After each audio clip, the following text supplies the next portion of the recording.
If you're looking for a home in Atlanta suburbs, you have seen how expensive and scarce they are. But there's one hidden rule blocking builders from making enough homes, and it's not what you'd expect. Today, I'll show you what this rule is, how it's driving up prices, and which neighborhoods are hit worst. By the end of the video, you're gonna see why $350,000 homes sell for $500,000 and where you might find better chances. So let's dive in.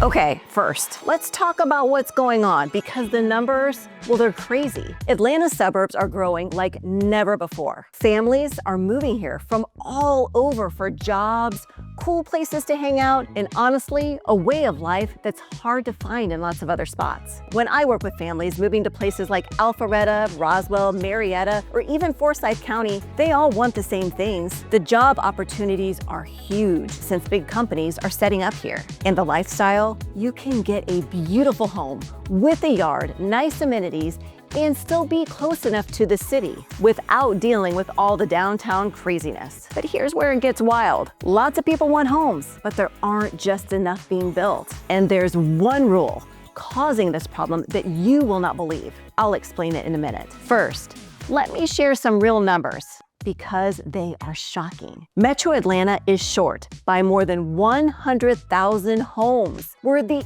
8th worst in the whole country for housing shortages. From 2018 to 2023, we lost over 230,000 housing units, but added 258,000 that cost $1,500 or more a month. Now here's the part that really hits hard. According to 2023 data, in the whole 11-county Atlanta area, there's only about 20 days worth of houses available for under 300,000. The national average, it's 3 to 6 months. So if you're looking for a home under 300,000, you're fighting in a market that's 9 times tighter than usual. Now let's get into that one rule I mentioned earlier, because this is where it gets really wild. But before we dive deeper, hey, make sure you hit that subscribe button so you don't miss out. I cover all the latest real estate news and new developments in Atlanta and nearby suburbs. And trust me, you'll want to see what's coming next. Now here's where things get really interesting, and most people have no idea this is even happening. The main reason Atlanta's suburbs can't build enough homes isn't because builders don't want to.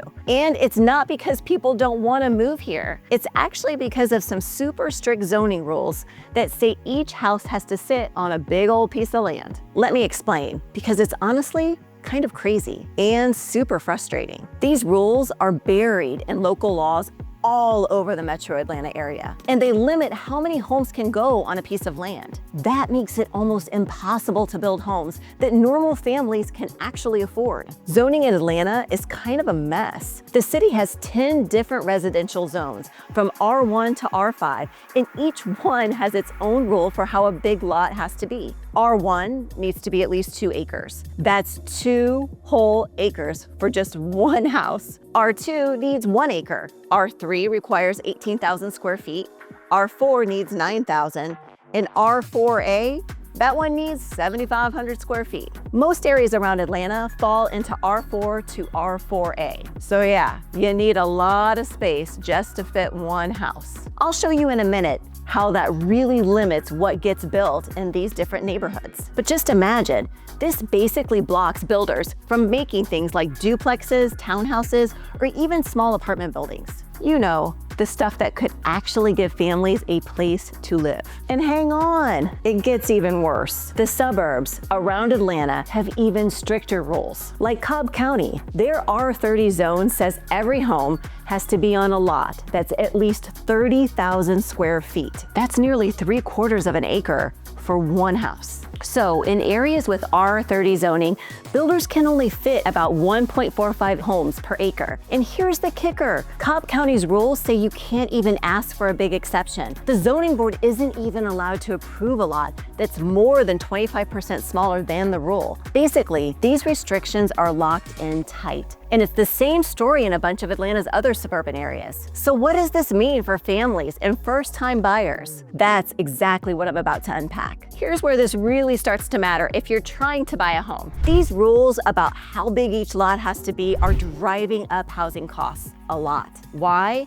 Because if a builder has to buy 9,000 square feet of land just to build one house, instead of building a few smaller homes, or townhouses on the same land, the cost for each house gets way higher. That makes it super hard to build homes that regular people can afford. I'm talking about teachers, nurses, firefighters, folks who earn a solid living but are getting pushed out of the communities that they work in. These big lot rules also block what's called the missing middle housing. That means homes like duplexes, triplexes, townhouses, or small apartments that could fit more than one family on a single lot. The kind of places that fill the gap between big houses and big apartment complexes. Here's a real example. In Atlanta's Cary Park neighborhood, the current rule says each lot has to be 9,000 square feet. That means only about 5 homes can be built per acre. But the city's trying to rezone it so developers can use 2,800 square foot lots, which would allow about 15 homes per acre. That change would make land way cheaper per home and create more places for people to live in. For first-time buyers, this means there just aren't enough affordable homes to go around. And in a second, I'll show you which neighborhoods are getting hit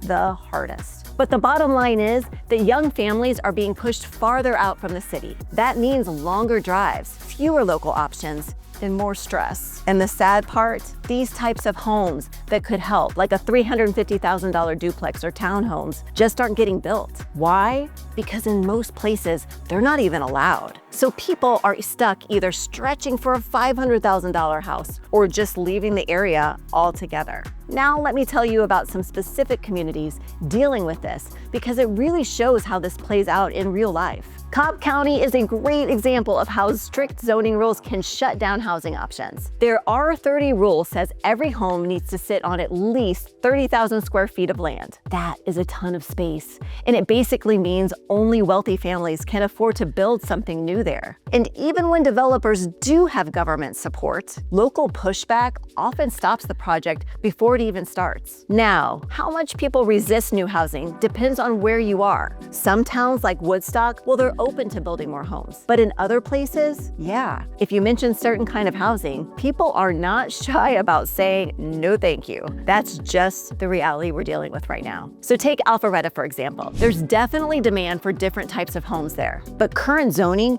makes it almost impossible to build anything other than big single-family houses on huge lots. And it's not just the size of the lot that's a problem. The whole approval process is another roadblock. In Atlanta, a lot of housing projects need special permits, and that just means more paperwork, longer wait times, and extra costs. All of that, well, it makes developers think twice before trying to even build in the suburbs. But here's the good news. I promise there's good news. Some places are starting to figure it out. So take Decatur. They recently made a really big change. They got rid of single-family only zoning. Now, builders can put up duplexes, triplexes, and even 4-unit buildings in Decatur. Why? Because they realized not every home needs to cost over $1 million. Sometimes families just need something smaller that's half the price or even less. And that kind of change can really help. So what can we do about this? Let me tell you some solutions that could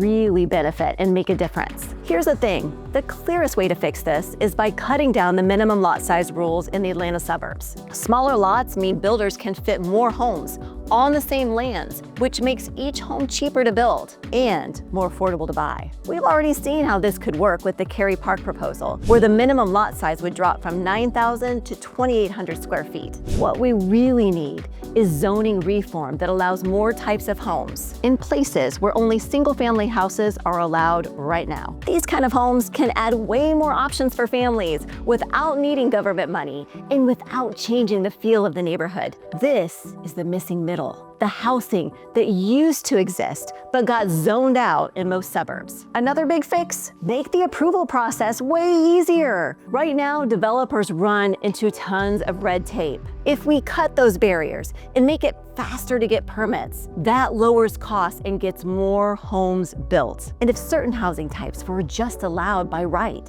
meaning no special approval is needed, it would remove a lot of risk and delays that make builders walk away. Now here's something major. Atlanta is rewriting its zoning rules for the first time in more than 40 years. It's called ATL Zoning 2.0, and it's supposed to help make housing more accessible by allowing different types of homes and removing red tape. But here's the catch. Of course there's a catch, right? The first draft of the new zoning map shows most areas staying pretty much the same. That's disappointing for people who were really hoping to see missing middle housing allowed in single-family zones. The new system also brings in something called zone strings, which separates the type of building from what it's used for. This could make it easier to build or convert homes into more flexible housing options. But it only works if local leaders are actually willing to change the zoning in their neighborhoods to allow more density. Now you can see why this isn't just about the market. It's a policy problem, and it's shaping what the future looks like for every suburb around Atlanta. The main thing holding back new homes? Those minimum lot size rules. They make it illegal to build the kinds of housing that families actually need and actually can afford, like the townhomes, duplexes, or smaller homes. If we don't fix these outdated zoning laws, Atlanta suburbs won't be able to keep up with the number of people that want to live here. And that means the housing crisis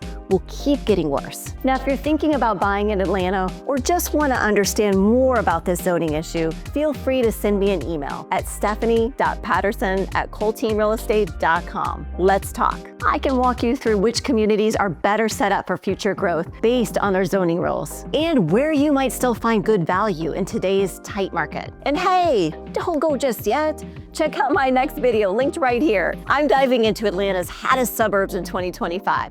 And trust me, a few of them will definitely surprise you. Thanks for watching, and I'll see you there.